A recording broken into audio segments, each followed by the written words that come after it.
Hello everyone, welcome to nursing channel. आज की इस वीडियो में हम अपकमिंग नर्सिंग ऑफिसर एग्जाम के लिए मल्टीपल चॉइस क्वेश्चन को देखेंगे। सबसे फर्स्ट क्वेश्चन है हमारा, which of the following is not an adverse effect of morphine. निम्न में से कौन सा मॉर्फिन का एडवर्स इफेक्ट नहीं है? Option A nausea, option B respiratory stimulation, option C drowsiness, option D vomiting.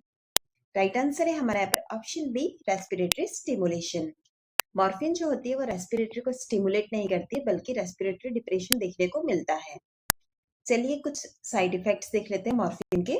सबसे फर्स्ट हमको देखने को मिलता है constipation, nausea, vomiting, drowsiness. Respiratory पे हमने देखा है डिप्रेशन होता है, ड्राई माउथ, डिजीनेस और मूड चेंजेस जैसे कि यूफोरिया।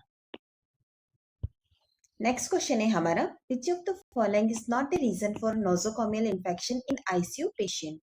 निम्न में से कौन सा nosocomial infection in ICU patient का रीजन नहीं है? Option A contact with other patients, option B immunocompromised state of the patient, option C frequently subjective to invasive procedure, option D decreased length of stay in ICU. Right answer है हमारे यहाँ पर option D decreased length of stay in ICU. अगर ICU में रुकने का length of stay decrease होगा तो उसकी वजह से नोजोकोमियल इन्फेक्शन के चांसेस जो है वो और कम हो जाएंगे, ना कि इंक्रीज होते हैं।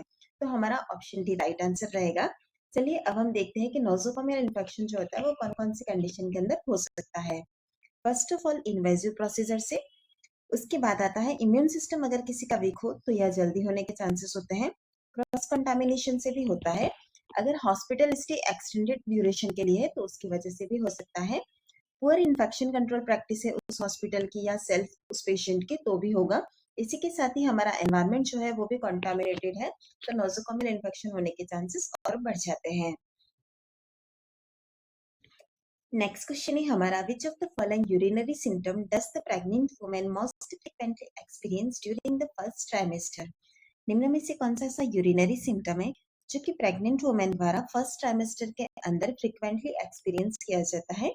Option A incontinence, option B frequency, option C या option D burning. Right answer है हमारे यहाँ पर option B frequency. First trimester के अंदर जो होता है यूरिनरी फ्रीक्वेंसी जो होती है वो बढ़ जाती है। फर्स्ट ट्राइमेस्टर में क्या होता है कि यूट्रस जो होता है वो एक्सपांड होना स्टार्ट करता है, जिसकी वजह से क्या होता है यह ब्लैडर पर प्रेशर क्रिएट करता है। ब्लैडर पर प्रेशर क्रिएट करने की वजह से बार बार जो है यूरिनेट होने के लिए अर्ज मोर फ्रिक्वेंटली पेशेंट फील करता है, इसीलिए जो होता है फ्रीक्वेंसी इंक्रीज हो जाती है। नेक्स्ट क्वेश्चन है हमारा, banana and lemon sign is seen in which fetal anomalies. Banana और लेमन साइन जो होते हैं वो कौन सी फिटल एनोमलीज के अंदर देखने को मिलते हैं? Option A neural tube defect, option B Down syndrome, option C twins, option D IUD यानी कि इंट्रायूटेराइन डेथ। राइट आंसर है हमारा यहाँ पर option A neural tube defect. Banana और लेमन साइन जो होते हैं वो एमटीडी के अंदर प्रेजेंट होते हैं। The banana sign and lemon sign are fetal ultrasound marker used in the context of spina bifida and neural tube defect. Next question है हमारा, fortification of food with specific nutrients such as salt with iodine is an example of। अगर हम fortification कर रहे हैं food का with specific nutrient, example हमको दे रखा है सॉल्ट का आयोडीन के साथ, तो यह चीज किसका एग्जाम्पल है? Option A primary prevention, option B secondary, option C tertiary prevention, option D none of the above. Right answer है हमारे यहाँ पर option A primary prevention. Primary prevention aims to prevent disease और condition before they occur. Primary prevention का मतलब है हमारा कि वो जो डिजीज या कंडीशन है उसको प्रिवेंट करते हैं उसके होने से पहले ही। नेक्स्ट है, by fortifying foods with essential vitamins and minerals the risk of nutritional deficiencies and associated disease can be reduced in the general population. अगर हम फूड का जो है वो किसी इसेंशियल विटामिन या मिनरल के साथ फोर्टिफाइड करते हैं उसको, तो उससे क्या होता है उस न्यूट्रिशनल डेफिशिएंसी का जो रिस्क है वो डिक्रीज हो जाता है। इसी के साथ ही उसके साथ साथ होने वाली जो एसोसिएटेड डिजीज है उसके चांसेस भी उस पॉपुलेशन के अंदर कम देखने को मिलते हैं।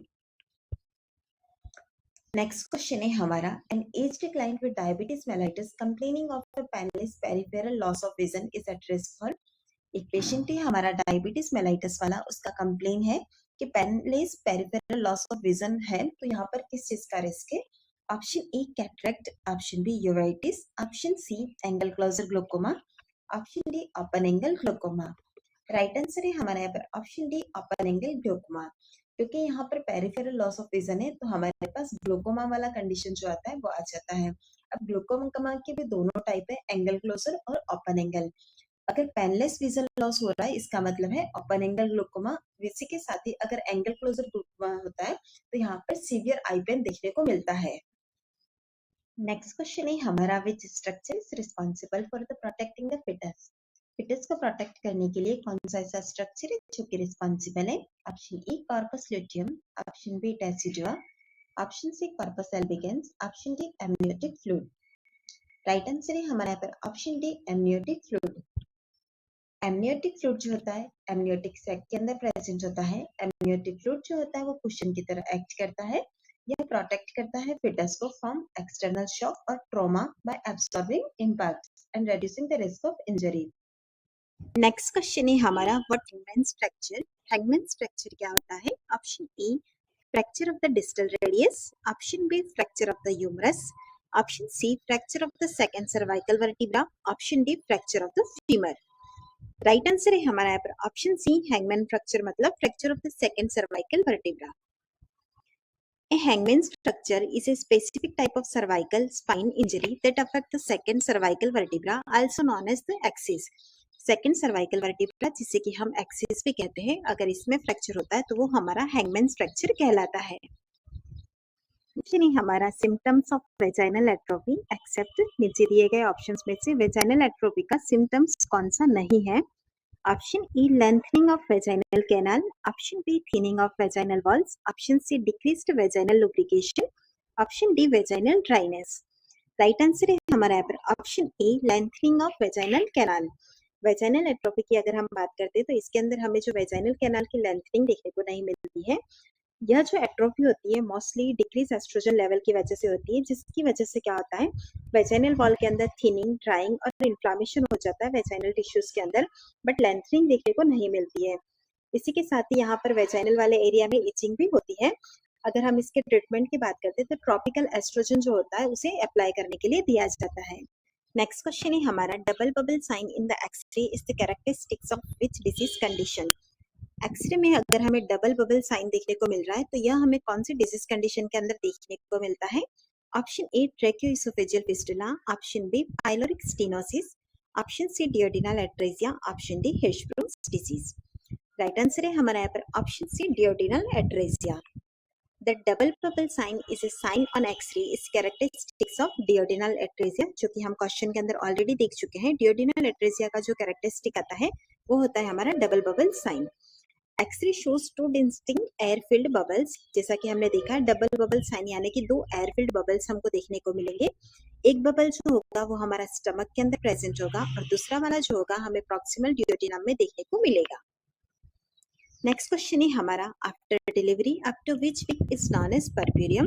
आफ्टर डिलीवरी कितने वीक तक परप्यूरियम को हम काउंट करते हैं? Option A 8 weeks, option B 6 week, option C 2 weeks, option D 4 week. Right answer है हमारे यहाँ पर ऑप्शन बी 6 वीक। 6 वीक तक हम परप्यूरियम पीरियड को काउंट करते हैं। अगर हम बात करते हैं इसके स्टेजेस की तो इसके अंदर 3 स्टेजेस हमको देखने को मिलती है। सबसे फर्स्ट आती है हमारी इमीडिएट परप्यूरियम जो कि फर्स्ट 24 आवर्स होते हैं उसे कहते हैं। सेकेंड हमारा अर्ली परप्यूरियम जो कि फर्स्ट 1 to 7 डेज को हम कंसीडर करते हैं। उसके बाद आता है हमारा लेट परप्यूरियम जो कि अप टू 6 वीक तक होता है। इस तरह से हमें यहाँ पर 3 स्टेजेस परप्यूरियम पीरियड की दी गई है। नेक्स्ट हमारा, a preschooler admitted with an upper respiratory infection to ensure an accurate reading of O2 through oximeter, the nurse should। एक प्रीस्कूलर को एडमिट किया गया है अपर रेस्पिरेटरी इन्फेक्शन के लिए, to ensure accurate reading of oxygen through oximeter, nurse को क्या करना चाहिए? Option A place the probe on the child's abdomen, option B recalibrate the oximeter at the beginning of each shift, option C apply the probe and wait 15 minutes before obtaining a reading, option D place the probe on the child's finger. Right answer है हमारा यहाँ पर option D place the probe on the child's finger. अगर हम oximeter से O2 का reading ले रहे हैं तो हमारा जो प्रॉब है वो चाइल्ड्स की फिंगर में हम अटैच करेंगे। चाइल्ड की फिंगर पे अटैच कर सकते हैं, इसी के साथ ही ईयर लोब पर भी अटैच कर सकते हैं। हमें यहाँ पर फिंगर टिप दिया गया था तो हमारा आंसर ऑप्शन डी रहेगा।